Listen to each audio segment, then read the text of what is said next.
আরেকটা রিজনিং টাইপের ম্যাথ, এই টাইপের ম্যাথের ক্ষেত্রে যোগ বা বিয়োগ এইখানে হয় বা মাল্টিপ্লাই বা ভাগ এগুলো চেক করি আমরা। তাহলে এখান থেকে এই পদটা যেতে কত অ্যাড হয়েছে, 2 অ্যাড হয়েছে, আর এখান থেকে এটা যেতে কত অ্যাড হয়েছে, 3 অ্যাড হয়েছে, এখান থেকে এটা যেতে কত অ্যাড হয়েছে 3 আর 6 5, তাহলে 5 অ্যাড হয়েছে, এখান থেকে এটা যেতে কত অ্যাড হয়েছে 7 অ্যাড হয়েছে, এখান থেকে এটা যেতে কত অ্যাড হবে আমরা এটা খেয়াল করবো। তাহলে লক্ষ্য করো এখান থেকে যখন এটা যায় তাহলে 1 অ্যাড হলো, এখান থেকে এটা 2 বেড়ে গেল, এখান থেকে এটা 2 বেড়ে গেল, কিন্তু এখানে দেখো 1 বেড়েছে, কিন্তু এখানে তোমরা ভাবে এখান থেকে 2 বাড়লো, এখান থেকে 2 বাড়লো, তার মানে এখান থেকে 2 বাড়বে, কিন্তু না, প্রথমে তো 1 বেড়ে গেছে, তার মানে 2 বাড়বে, এটা ভুল।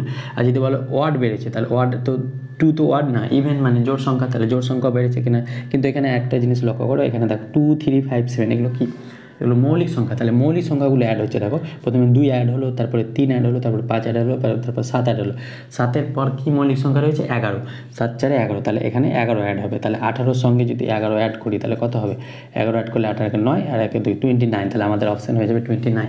এবার বলবে কি 42 কী করে এলো, তাহলে 42 আসার জন্য আমরা কী অ্যাড করতে হবে, 11-র পরের মৌলিক সংখ্যা কত 13, তাহলে এই যে এই 29-এর সঙ্গে যদি 13 গুণ করি তাহলে কত আসবে 9, 13 যোগ করি তাহলে কত আসবে 12, 2 আর 1 3 42, তাহলে 42 এসছে। তার মানে আমাদের মৌলিক সংখ্যাগুলো অ্যাড হয়েছে। তাহলে এইভাবে আমরা এই অঙ্কটা সঠিক করতে পারলাম। তাহলে ট্রিকটা যদি ভালো লেগে থাকে অবশ্যই লাইক করবে এবং বন্ধুদের মাঝে শেয়ার করবে। Thank you.